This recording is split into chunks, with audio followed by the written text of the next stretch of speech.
Hi friends, I hope you're enjoying the export content that we bring. There's a lot about exports that we need to understand. We take each topic, each smaller topic, and talk in detail so that our learning, our knowledge gets better. And one such topic today I have brought, my friends, is fumigation dose, whether it is the same or different for different countries, right? Of course, it is different for different countries. Of course, it is different for different destinations. Transit time depends on, the transit time. It does matter for the dose of fumigation. Country regulations also matter for the dose of fumigation. So we have to look at a few things when we actually go for fumigation. There are broadly two types of fumigation.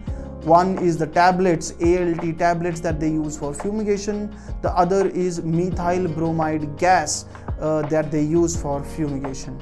Right now, whether your product is packed in jute bags, PP bags, BOPP bags, also does matter whether the fumigation really reaches to the product. Right. Today we are going to take an example of rice. If you are shipping, for example, to Singapore, the transit to Singapore from India is roughly about 6 to 7 days, right?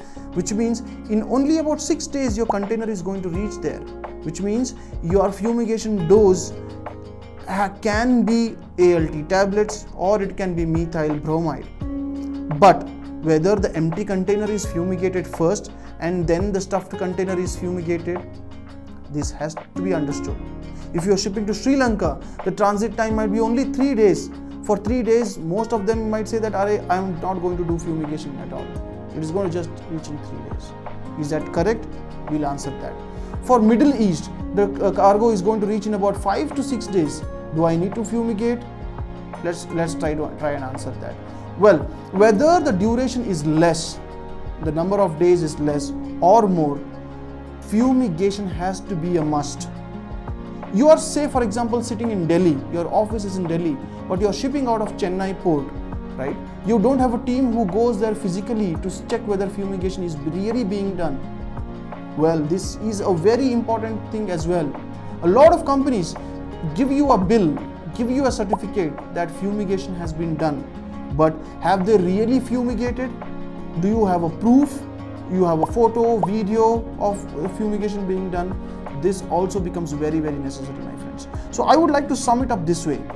If you are going to Singapore, if the transit time is only about 6 to 7 days, if your transit time to Sri Lanka is only about 3 days, if your transit time to Middle East is about 4 to 5 days, because the transit time is less, fumigation might not be required. You can save some money. If you think that way, it is very wrong. I'll tell you why. Because the transit time might be 5 days, but there is time that is taken before the cargo gets loaded onto the vessel. There is a waiting time of 2 to 3 days at the port or at the CFS. There is about 3 to 4 days after the cargo reaches the port where the customer actually takes out the cargo. So he will take some time to take out the cargo from the port. So all inclusive, it has already become 10 days now. And then sometimes what happens that your cargo is inside the port, but the vessel gets skipped or the vessel gets delayed. In this scenario also the waiting time increases. Might be your cargo is stuck for about 5 to 6 days extra, leading to 10 to 15 days of time, which might create problem for the cargo. There is one more important point, my friends. What if the cargo had already some live insects at the time of packing? What if there were eggs of the insect, which at that time it was not visible?